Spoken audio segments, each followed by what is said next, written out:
Esta semana estamos comemorando o Dia das Crianças, 12 de outubro. Porém, o programa nós vamos alertar sobre a infância maltratada. Precisamos falar de como estamos tratando e cuidando da infância das nossas crianças. O programa vai falar sobre a violência e como nós podemos combater isso. Estará aqui no programa doutora Valesca Agostini, promotora de justiça, e também a doutora Luísa Souza, delegada de polícia. Não saia daí. Interativa 22 anos. Aqui tem gente, aqui tem vida, aqui tem Unimed. Grupo Felite, levando felicidade para onde for. Distribuidora Santa Lúcia, a energia de quem sabe onde quer chegar. Escolha diferente. Escolha Unicred.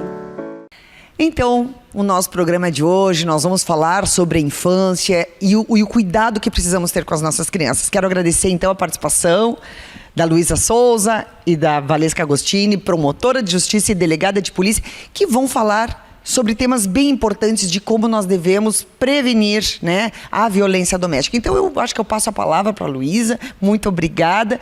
Fala, então, para a gente, assim, o que configura os casos, por exemplo, de violência sexual, pedofilia e maus tratos em geral? Bom, olá, obrigada pelo convite, é uma honra sempre estar contigo. Bom, maus tratos, então, são os crimes que envolvem violência, seja física ou psicológica, a crianças e adolescentes. Tá? Pode ser tanto agredir, bater aquela palmada, como humilhar, ofender excessivamente. Tá? A pedofilia, na verdade, esse termo é uma doença, é considerada uma doença pela Organização Mundial da Saúde. Tá? No Brasil, pedofilia é crime referente à internet, que é aquela questão de produzir, reproduzir, ter vídeos envolvendo cenas pornográficas de sexo explícitos com criança e adolescente. Tá? E, por fim, os abusos sexuais, que são as questões dos estupros, que daí sim é a violência sexual cometida contra uma criança ou adolescente. Nós precisamos ir falando por partes, porque o tema é bem amplo, né, doutora Agostini? A questão ver cenas de nudez ou ver cenas de sexo com crianças tem uma diferença, né? Por exemplo, se uma pessoa, uma babá ou um tiozinho, filmar uma criança tomando banho, filmar ela pelada e fazer vídeos e colocar na internet, isso configura pedofilia? Configura, em regra configura. Uma criança não pode ser exposta nua. Não pode ser exposta. Isso. Então isso também é uma coisa importante que as pessoas precisam se atentar. E a questão da transmissão desses vídeos, doutora Valesca? Assim, qualquer transmissão de um vídeo mostrando qualquer cena sexual envolvendo criança ou adolescente é crime.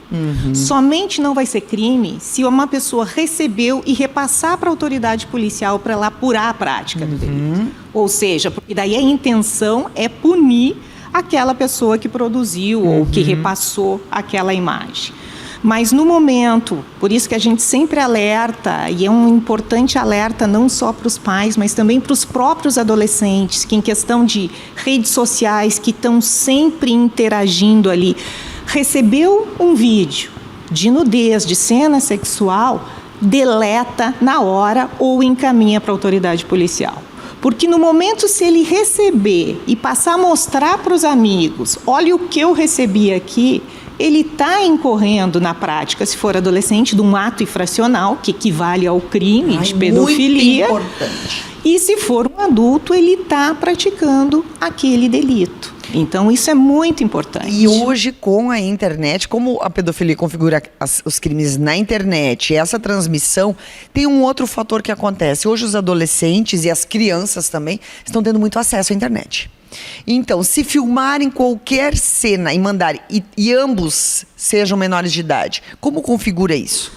O menor de idade, né, a partir dos 12 anos completo até os 18 incompletos, ele vai responder por que a gente chama de ato infracional, que seria o crime praticado pelo adolescente. Ele vai ser responsabilizado não na forma de um maior de 18 anos, mas também vai ter uma medida que vai ser aplicada a essa pessoa. Porque- Eu vejo comum, eu vejo comum aqui a questão até entre namorados, né? Namorados adolescentes se encaminhando vídeos, né? Mandando nudes. Mandando nudes, exatamente. Isto configura também a pedofilia. Porque já aconteceu casos bem tristes, inclusive, de pedir, me manda uma foto, daí não sei o quê. E aí o namoradinho vai lá e printa e manda para todo mundo daqui a pouco a exposição que a namorada fez, teoricamente, numa chamada pessoal, né, com o namoradinho. E aí? Como é que fica isso? Já teve casos de meninas que tentaram suicídio porque virou uma polêmica, a cidade inteira viu ela sendo exposta, né? Então, Sim. nesse caso, o menino vai ser responsabilizado. Vai ser responsabilizado em função de ter passado essa imagem adiante. E todos os outros que repassaram também. Também. No momento que repassou a imagem, pratica o crime da mesma forma do que aquele primeiro, vamos dizer, que produziu e repassou. Isso é muito importante. É muito importante, principalmente, chamar a atenção dos adolescentes em função disso, dos nudes. Tá? Não é não é dois os processos, onde a gente verifica, assim, depois as consequências que tem para aquela vítima. Que hoje não existe mais, vamos dizer assim, vídeo privado. Mandei para o fulano, é só o fulano que vai ver. Como a gente tem hoje a nuvem, onde está tudo armazenado, alguém sempre, ou mesmo um hacker, pode acessar aquele telefone celular ou aquele computador onde está armazenada aquela foto, ter acesso e fazer essa divulgação. E muitas vezes a pessoa já vai estar numa fase adulta, vai estar lá numa entrevista de emprego e dali a pouco vai ter aquela foto dela exposta. E o problema é que a criança e o adolescente não têm essa maturidade para entender as consequências para uma vida toda dessa exposição. Exato, por isso é Exatamente. muito importante, principalmente o papel dos pais nesta fase, de estar sempre orientando, mostrando, falando. Claro que normalmente o adolescente vai dizer que é uma bobagem, que aquilo não precisa, que os pais são exagerados. Todo mundo está fazendo. Né? Exato, mas é importante sempre ir mostrando, às vezes, até com exemplos próximos de pessoas que eles conheçam. Olha, não aconteceu isso na tua escola com fulano de tal. Não, vocês já viram alguém próximo assim?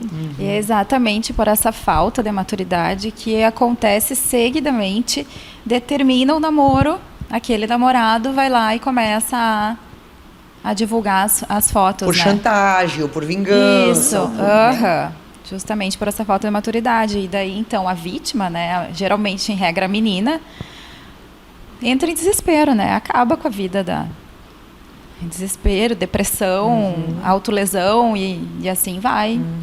Vai adiante. Muito bem. E sobre a questão, então, nós falamos dos maus tratos. Quando a criança está sendo abusada dentro de casa, tá? Quando ela é abusada dentro de casa, no seio familiar ou numa rede de apoio que essa família tem, quem é que vai denunciar isso? Se é, no caso, um tio, um avô, ou muitas vezes até um próprio pai ou uma própria mãe que está permitindo esse abuso. Como é que funciona isso? Primeiro, eu queria colocar aqui que aqui em Santa Maria, cerca de 97% dos casos de abuso sexual são intrafamiliares. Isso é grave. Tá? Isso é É gravíssimo. quase a totalidade, na verdade, né? Não tem uma regra, assim, de quem denuncie, tá? Por vezes é a mãe, por vezes é um avô, é quem verifica que aquilo está acontecendo e acaba buscando as autoridades. Muitas vezes é na escola, né? Não tem uma regra, assim, quem tem conhecimento vai buscar. Normalmente isso a gente vê como é importante o papel da escola, porque a maioria das revelações nesses casos acabam ocorrendo no ambiente escolar. Seja por uma colega de classe, a colega diz, não, vamos junto falar com a orientadora educacional, com a professora da classe, às vezes com a diretora. E os colégios, a gente vê, já estão muito mais bem preparados e estão levando daí esta notícia para que seja investigado o fato.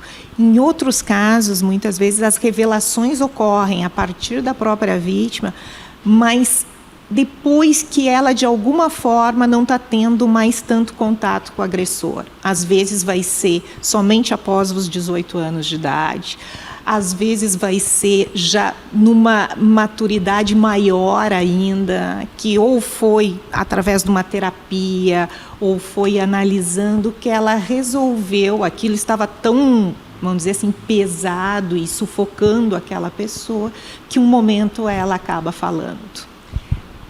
O problema é que quando uma criança é abusada, desde os seus 2, 3, 4 anos de idade, aquilo se normalizou, não é? Aquilo acabou virando uma rotina para essa criança. Então, até ela entender que aquilo não é certo, aquilo fez parte da vida dela. Como fica nesse caso? Por isso que às vezes as revelações são tardias, porque dependendo da idade dessa criança, ela não tem ainda a noção da sexualidade, assim, do sexo em si. Então, para ela é até difícil diferenciar, saber se aquele ato que ela está sendo vítima é um ato de carinho do agressor ou é um ato agressivo mesmo, é um ato violento. Porque exatamente como é intrafamiliar, este é o maior problema, é a pessoa normalmente que está ali para cuidar, para proteger, que é o abusador. Então ela pensa, não, mas me cuida, é quem me alimenta, me traz docinho, é quem me traz doce, é quem me traz carinho, tem que gostar de mim. Se tem que gostar de mim, o que está fazendo não pode ser algo reprovável, não pode ser um ato ruim. Por outro lado, de qualquer forma, de qualquer idade, essa criança de alguma maneira vai manifestar essa questão se ela está sendo exposta a um tempo prolongado ao abuso sexual. Porque ela começa a ficar muito sexualizada. Ela começa a reproduzir aquilo, mesmo pequenininha, reproduzir em outros, até na mãe, enfim, nos amiguinhos, nos irmãos. Ela começa a falar nos órgãos sexuais, começa a notar os órgãos sexuais. E questões de irritabilidade, enfim, aquela criança sempre vai trazer uma consequência, sabe? Então, vai muito também de atenção da família àquela criança. Não achar que uma criança mudar seu comportamento assim de uma hora para outra ou está demonstrando comportamento sexualizado possa ser normal, né? Então, sempre estar atento a essa questão. Agora, recentemente, a gente ficou sabendo pela mídia de um professor de filosofia que foi preso agora em Porto Alegre por pedofilia, né? E isso é uma coisa extremamente grave, porque quando nós colocamos nossos filhos numa escola e um professor está assediando crianças ou que tem esse olhar doentio frente aos seus alunos e frente aos vulneráveis, o que está acontecendo com a nossa sociedade? E esse é o ponto. Agora está em cartaz também no cinema o filme O Som da Liberdade, que fala, né, sobre a questão da exploração sexual das crianças, o tráfico de crianças. Aqui na nossa realidade, aqui Rio Grande do Sul, Santa Maria, eu acho que nós temos um controle muito mais efetivo, mas nas comunidades mais carentes, né, em países mais carentes, é muito mais comum crianças desaparecerem e simplesmente elas serem traficadas para o uso sexual. E aí o que acontece? É um movimento gigante, isso é bilhões de dólares que são envolvidos, é dinheiro envolvido, porque a pessoa usa aquela criança, ou menor de idade, como uma escrava sexual para um negócio. E muitas vezes ligado com as drogas também, né, doutora Valesca? Exato, e infelizmente esse é um comércio muito lucrativo.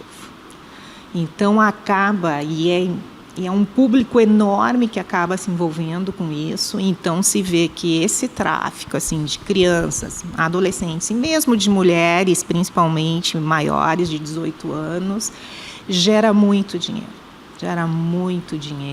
e acaba então, sabe, sendo um mercado assim,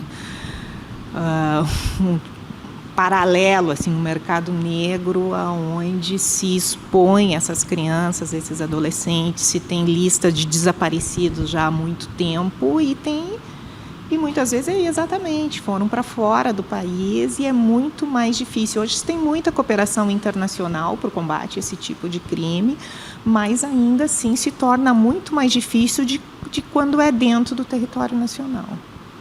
E essa questão do assédio sexual, muitas vezes acontece em casa, muitas vezes é no meio onde se vive. Eu me lembro que nós conversamos na época da pandemia, que as crianças não podiam ir para a escola, ficavam com os vizinhos, ficavam com os tiozinhos.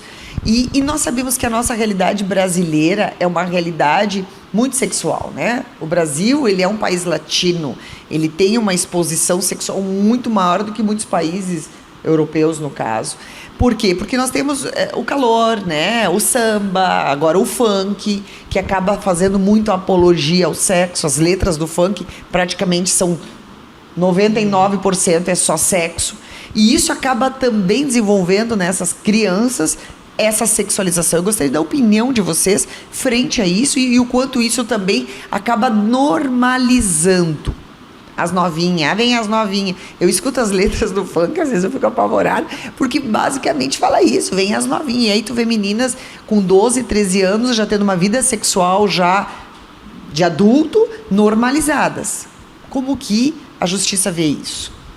É um tema, assim, bastante difícil, que tu vê que, principalmente essas letras do funk, essa, vamos dizer, apologia, essa sexualização, mas também a submissão e a degradação da mulher, que normalmente é um objeto sexual, não é uma pessoa ali que está sendo vista, mas sim um objeto para a satisfação do desejo sexual. E, infelizmente, assim, se vê que a gurizada, assim, ouve. Eu acho, assim, eles prestam mais atenção até primeiro na batida, no ritmo da música, do que na letra. Só que a letra vai sendo introjetada. E vão dizer, comportamentos sexuais se normalizando, achando que isso, quando a pessoa não tem maturidade para decidir e saber se vai praticar ou não aquele a gente vê crianças, ato, né, dançando e cantando essas músicas, assim, que elas nem deveriam ter conhecimento, não deveriam ter acesso, assim, porque, como tu disseste, assim, elas são músicas de cunho sexuais, né? A mulher, e objeto... a própria erotização, né? São danças extremamente erotizadas, sexualizadas. Elas não é o swing, elas são danças que reproduzem, inclusive, o ato sexual, posições sexuais. E isso, aí vem de novo, a normalização. A partir do momento que eu acho normal, aquilo acaba se instituindo como normal. Que daí todo mundo faz, isso, né? É o legal. E aí a criança acaba sendo também... assistindo esses clipes, escutando essas músicas, elas também estão sendo expostas. De certa forma, deveria ter uma classificação indicativa. Da mesma forma como nós tínhamos os filmes. Mesmo, que a gente se vê. Antigamente tinha os filmes, as novelas, a classificação indicativa. Hoje nem sei se isso é respeitado. Não sei, ainda existe. Ainda existe essa classificação. Mas os pais são permissivos, na grande maioria. Acaba sendo, exato. Ou essa é a questão hoje da questão da internet. Porque antes o controle era ali na televisão, desligou canal a televisão. Aberto, desligou e pronto. Pronto.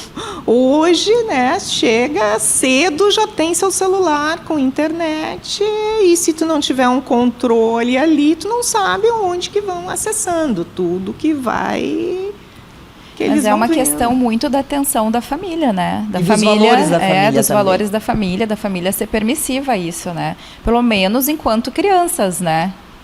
Deveriam ser preservadas nesse sentido, porque tem clipes, assim, horríveis, meu Deus, né? Que não deveria as crianças serem expostas àquilo. E acaba virando ídolo, essas pessoas viram ídolos, né? É os popstar, e aquilo se torna referência. E nós sabemos que a música, a arte, influencia comportamento. Claro. Dita não só a moda, regras, mas a cultura de um modo geral. Então, eu acho que isso é um tema complexo, mas o programa é justamente para os pais darem uma olhada. Todo mundo está fazendo, mas é o correto. É mais ou menos que nem o uso de drogas.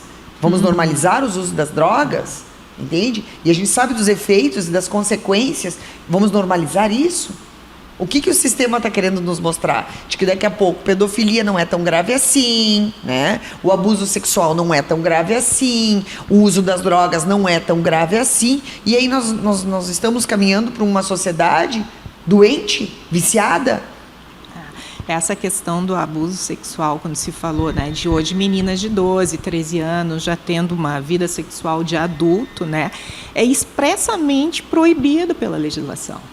Qualquer ato sexual com menor de 14 anos de idade é considerado estupro de vulnerável, crime que prevê uma pena alta de 8 a 15 anos. E não é só que muitas vezes pensam a relação sexual ali. É mesmo toques ali, qualquer outro ato, né, de natureza sexual, que não precisa ser aquela conjunção carnal. Como eles dizem, o ficar, né? É. O ficar abaixo de 14 claro, anos. Abaixo de 14 anos é estupro de vulnerável. E isso independe do consentimento da vítima, até porque o menor de 14 anos ele não tem maturidade e capacidade para consentir. Uma menina de 13 pode dizer, não, eu quis praticar o sexo. Não pode. Ou muitos ainda dizem assim, não, mas fulano não era mais virgem. Não interessa a experiência sexual anterior, não interessa que tenha ocorrido um ato sexual. Simplesmente é proibido.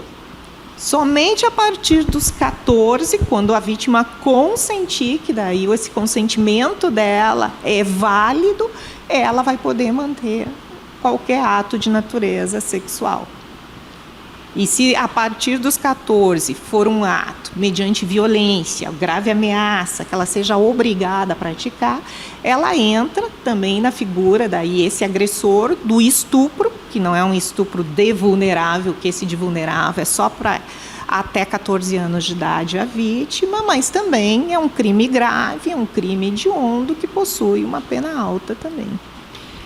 E a questão que eu acho que nós temos que abordar, a pessoa tem uma denúncia, ela vai para a delegacia ou ela vai para o Ministério Público? Aonde é feita a denúncia? Em regra, são feitas nas delegacias, né? Porque nós vamos investigar. Por vezes, chega até a ser feita no Ministério Público, mas o Ministério Público nos encaminha. Tá. Então, o mais, não diria correto, mas assim, que seria o fluxo mais correto, assim, é em qualquer delegacia, qualquer disque de denúncias, disque 100, 180, 90 da Brigada Militar, 181 da Polícia Civil. Então, qualquer forma, na verdade, né, que chegue ao conhecimento da autoridade, vai ir para a Polícia Civil investigar.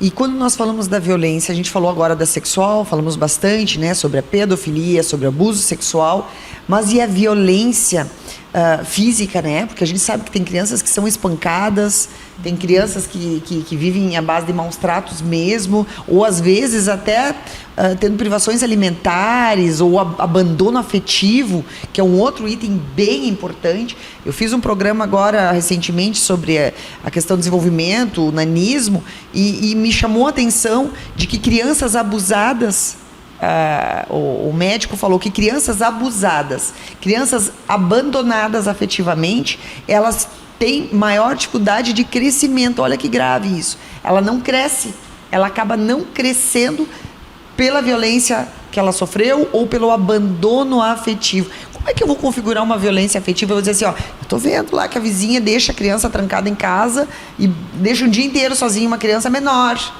Como que tu vai comprovar esse abandono afetivo? Na verdade, por exemplo, esse caso que tu citou seria abandono da incapaz, né? Não pode deixar incapaz. Criança. Mas um abandono afetivo, se a criança, tiver pessoas relatando que aquela criança é deixada sozinha, que não é dada atenção, dá sim para se configurar maus tratos através de uma violência psicológica. Às vezes um avô relata que a mãe não dá atenção, que deixa ela o dia inteiro na TV, enfim. É possível, investigando é possível.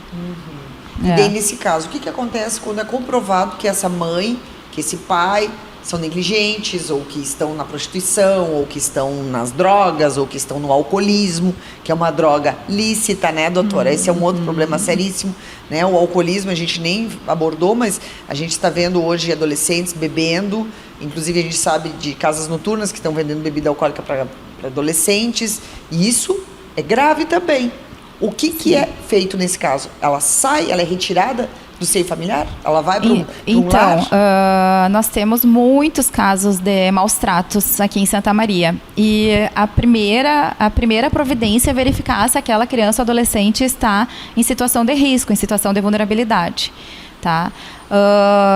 Então, a gente pode pedir medidas de proteção, né, e tirar ele ir residir, pelo menos provisoriamente, até ser averiguado o caso, com algum outro familiar. O Conselho Tutelar também a gente oficia o Conselho Tutelar também. Ele pode gerir junto ao Ministério Público também, uma família ampliada, mas é sempre tentado tirar num primeiro momento da situação de risco. E se evita ao máximo o acolhimento institucional. Mas muitas vezes é necessário e é preciso. Mas se consegue que essa criança vá para uma família extensiva, um tio, um primo, um avô ali, se faz esta colocação.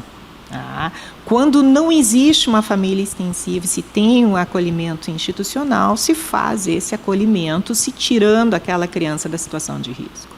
É que o acolhimento institucional também ele é necessário muitas vezes, mas a criança não tem um lar. Por mais que as nossas instituições assim sejam preparadas, sejam elaboradas, ela não tem mais ali as coisas só dela, o quarto, ela não tem um vínculo mais direto com alguém.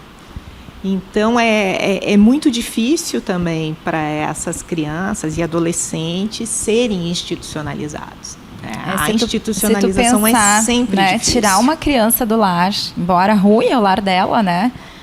E botar num lugar desconhecido. Agora tu vai viver aí. Agora, duro, né? Vocês falando, me lembrou o caso do Bernardo Boldrini, né? Ele chegou aí no Ministério Público, né? Ele chegou aí no Ministério Público pedir ajuda.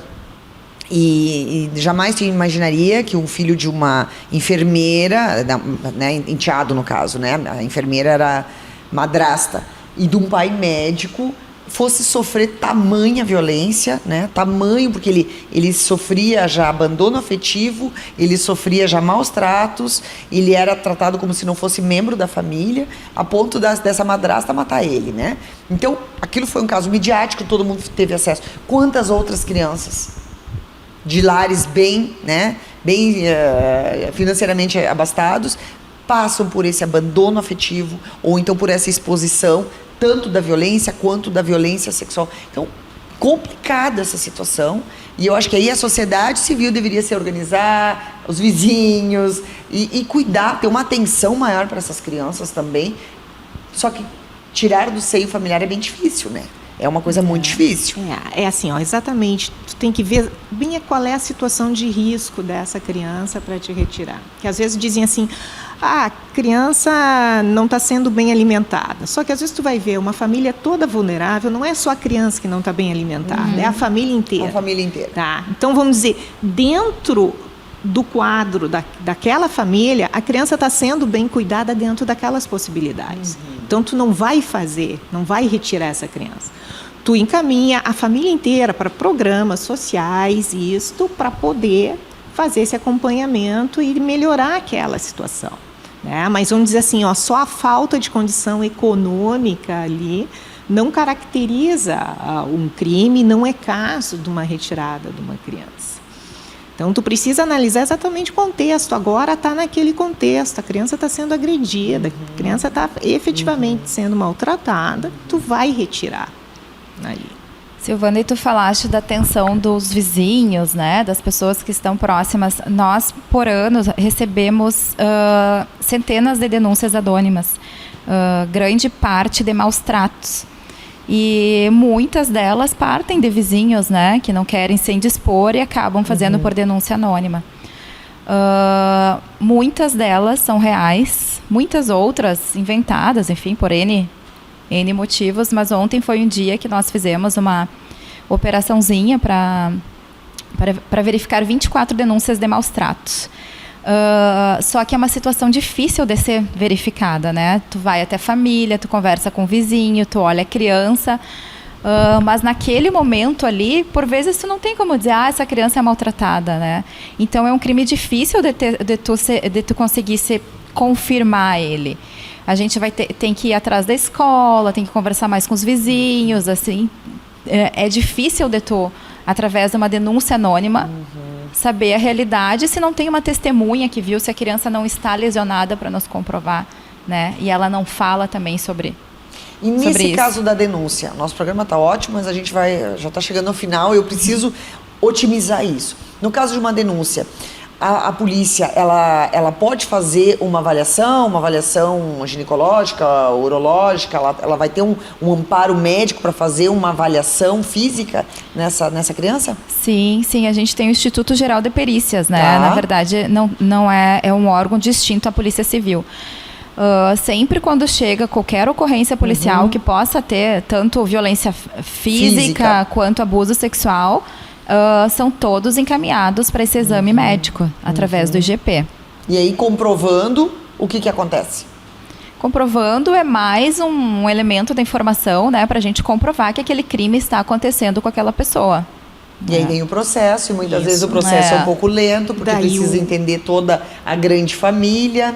O inquérito é remetido, daí, havendo indícios da prática do crime e autoria, é feita uma denúncia, que a gente chama, ou seja, dá início ao processo criminal contra a pessoa que está sendo o autor daquele crime, e daí ele passa ali, vai ser citado, vai constituir advogado, vai ter o seu direito de defesa, se vai fazer uma produção de prova, designa uma audiência, se houve essa criança, esse adolescente, através do depoimento sem dano, é um depoimento especial que a gente chama, a criança não é colocada na sala de audiência como é o adulto, na frente do juiz, do advogado, do promotor, né? Exato. Vou falar ainda sobre questões tão íntimas de pessoas que eu nunca vi na vida. Então se faz, tem entrevistadores no fórum que fazem um curso específico para isso, normalmente psicólogos ou assistentes sociais, ouvem essa criança numa sala apartada, onde é filmado, e se passam as perguntas que querem ser feitas para esse entrevistador, e ele, usando toda a técnica, vai abordar o assunto com aquela vítima. Então, o processo, muitas vezes, assim, ele tem um determinado tempo, não existe um tempo específico ali. Às vezes se marca uma audiência, faltou uma pessoa, tu marca uma nova data, faltou outra. É lento o processo. Tem todos os outros crimes também, então acaba, vamos dizer, sendo lento dentro da realidade daquela pessoa. E a pena, doutora? Qual é a pena para a prática de estupro sexual, no caso? Tem várias penas. O estupro de vulnerável, esse do menor de 14 anos, é uma pena de 8 a 15 anos, é considerado um crime hediondo.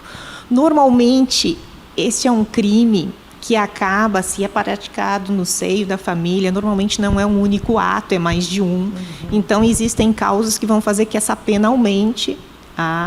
Normalmente, é acima de 8 anos a pena que é aplicada. O regime daí estabelecido é um regime fechado, vai para uma penitenciária, e para que ele progrida, saia daquele regime fechado, vá para um regime semiaberto, que é mais benéfico, possa ter um serviço externo, ele precisa cumprir 2/5 daquela pena, se ele não for reincidente, 3/5 se for reincidente, se não for o primeiro delito, tendo em vista que é considerado um crime hediondo na nossa legislação. O estupro que não seja esse do vulnerável, que seja, por maior... Acima de 12 anos.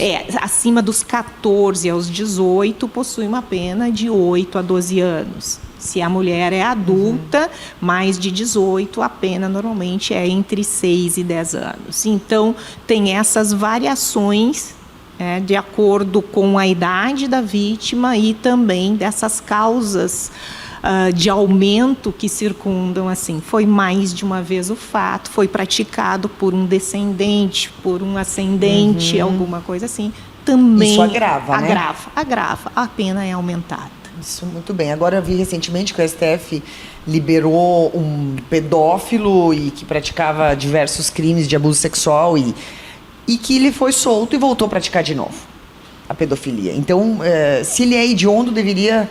É uma doença Então, foi preso, ficou preso por muitos anos, a STF soltou, voltou a praticar os mesmos crimes. Não existe a prisão perpétua no Brasil. Então, todo mundo que vai preso, que está cumprindo Dali pena, 10 anos vai saiu, ser solto em algum momento. vai acabar sendo solto. e vai voltar a fazer os mesmos crimes. Dependendo, vai retornar. Há um tempo atrás, o Fantástico fez um programa lá, o Drauzio Varela, eu até escrevi sobre isso, e que ele fez um programa com uma pessoa que tinha feito estupro sexual e veio até matar a pessoa, só que no programa ele não falou qual era o crime, falou só que estava preso, estava 10 anos preso e nunca mais ganhou um abraço. E que fez toda aquela abordagem da falta de afetividade, que aquela pessoa estava presa há mais de 10 anos e que nunca mais ninguém visitou ele na prisão. E teve toda uma comoção nacional porque saiu no Fantástico. E aí fomos investigar, realmente aquela pessoa não recebeu abraço, mas ela tinha estuprado uma criança de 8 anos e matado a criança de 8 anos. Então eu vejo muitas vezes que há uma tolerância e é toda uma inversão de valores, dizendo, poxa vida, tu matou uma criança de 8 anos, tu estuprou uma criança de 8 anos e ainda vai uma rede nacional de uma emissora importante do nosso país falar, vem um médico importante do nosso país dizer, ai, fulano não recebeu um abraço. O que a sociedade vai entender disso? Nós precisamos ir lá abraçar o assassino que matou uma criança de 8 anos de idade. E isso, sim, eu não sei se existe de novo, né, na normalização da violência contra as crianças, da normalização da sexualização das crianças. E esse é o meu enfoque, eu digo hoje. Precisamos ficar de olho nisso. Eu acho que enquanto os operadores da justiça precisam ser firmes, né, e a mídia e a justiça de um modo geral, porque se nós não cuidarmos de nossas crianças, quem vai cuidar das nossas crianças? É uma grande preocupação e precisa sempre ter esse olhar atento a tudo que está ocorrendo, para se saber exatamente o que está acontecendo, se uma criança está sendo vítima ou não de violência. Muito bem. Então, quando tiver alguma denúncia, existe o Disque 100, né? Exato. Que qualquer pessoa pode ligar por Disque 100. Isso. E aí a polícia vai atrás investigar. Sim. E que depois encaminha para o Ministério Público também, para que se abra o processo efetivo. Exato. Muito bem, parabéns pelo trabalho de vocês. Que Deus abençoe essa caminhada que deve ser bastante difícil. Né? Uma caminhada difícil, complexa, mas extremamente importante. Então, parabéns pelo trabalho de vocês e contem aqui com a Interativa para o que precisar para alguma campanha que vocês achem necessário que a comunidade, os pais, a família fiquem, né, de olho nas nossas crianças. Muito obrigada. Obrigada. Aqui tem gente, aqui tem vida, aqui tem Unimed. Grupo Felite, levando felicidade para onde for. Distribuidora Santa Lúcia, a energia de quem sabe onde quer chegar. Escolha diferente. Escolha Unicred.